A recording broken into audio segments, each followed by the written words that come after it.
Welcome to Devasena అభిరుచులు. ఈరోజు మనం వెజిటేబుల్ రైస్ చేసుకుందామండి. వెజిటేబుల్ రైస్ కుక్కర్లో చేసుకుని చూపిస్తాను ఎలా చేసుకోవాలో. ఇది చాలా బాగుంటుంది. దీనికి ముందుగా మనం రైస్ మీకు ఎన్ని కావాలో అన్ని రైస్ కడిగి నానబెట్టుకోవాలండి. ఒక హాఫ్ అన్ అవర్ నానాలి.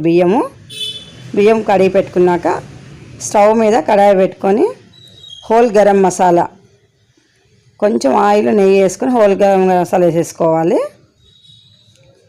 అవి ఎన్నెన్ని కావాలో కొంచెం కొంచెం వేసుకొని సరిపోతాయి. 2 పచ్చిమిరపకాయలు, ఒక పెద్ద ఆనియన్ వేసుకోండి. ఎందుకంటే కొంచెం బియ్యమే పెడుతున్నాం కాబట్టి కొంచెం సాల్ట్ వేసిన తర్వాత బాగా వేపాలి. ఇప్పుడు కొంచెం పసుపు వేసుకుందాము. వెజిటేబుల్ రైస్ కాబట్టి పసుపు వేసుకుంటే బాగుంటుంది. బగారాలోకి అయితే వేయరు. వెజిటేబుల్ రైస్ కాబట్టి పసుపు కూడా. అల్లం వెల్లిగడ్డ పేస్టు 2 స్పూన్లు వేసుకుందామండి. 2 స్పూన్లు సరిపోతుంది. అల్లం వెల్లిగడ్డ పేస్టు 2 స్పూన్లు. ఇది కూడా కొంచెం వేపాలి. ఇది కూడా పచ్చివాసన పోయే వరకు వేపుకోవాలి. ఇప్పుడు బీనీస్ వేసుకోవాలి. సన్న ముక్కలుగా చేసుకోండి. క్యారెట్ సమానమైన ముక్కలు చేసి పెట్టుకోండి. మీకు ఎంత సైజు కావాలంటే అంత సైజు చేసుకోండి. మేమైతే 1/2 ఇంచ్ వరకు చేసుకున్నాము. 1/2 ఇంచ్ ముక్కలే సరిపోతాయి. బీనీస్ క్యారెట్ కూడా వేపుకున్నాము. ఇప్పుడు ఆలుగడ్డ వేసుకుంటున్నాము. ఆలుగడ్డ కూడా సేమ్ పీసెస్ చేసుకోవాలి.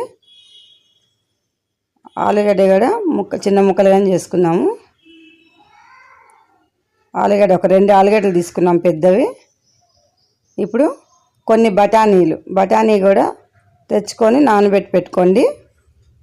నానబెట్టుకున్న బఠానీ వేసుకోవాలి. ఇవన్నీ కూడా బాగా కలిసేటట్టు బాగా కలుపుకోవాలి. చూడండి, ఈ విధంగా బాగా కలపాలి. ఇప్పుడు కారం 1 చెంచా వేసుకుందాము. 2 పచ్చిమిర్చి వేసుకున్నాం కాబట్టి కారం 1 చెంచా, 1 చెంచా గరం మసాలా కూడా 1 చెంచా, ధనియాల పొడి 1 చెంచా, కూడా 1 చెంచా వేసుకొని ఇప్పుడు మొత్తం బాగా కలపాలి. ఇవన్నీ కూడా బాగా వేగిన తర్వాత కొత్తిమీర, పుదీనా, కరివేపాకు 3 కలిపి ఒక గుప్పెడు వేసుకోవాలి. గుప్పెడు వేసుకుంటే చాలు. ఇప్పుడు ఇవన్నీ కూడా బాగా వేపుకోవాలి. వేపుకొని బాగా వేగినాయి అన్న తర్వాత లాస్ట్లో లెమన్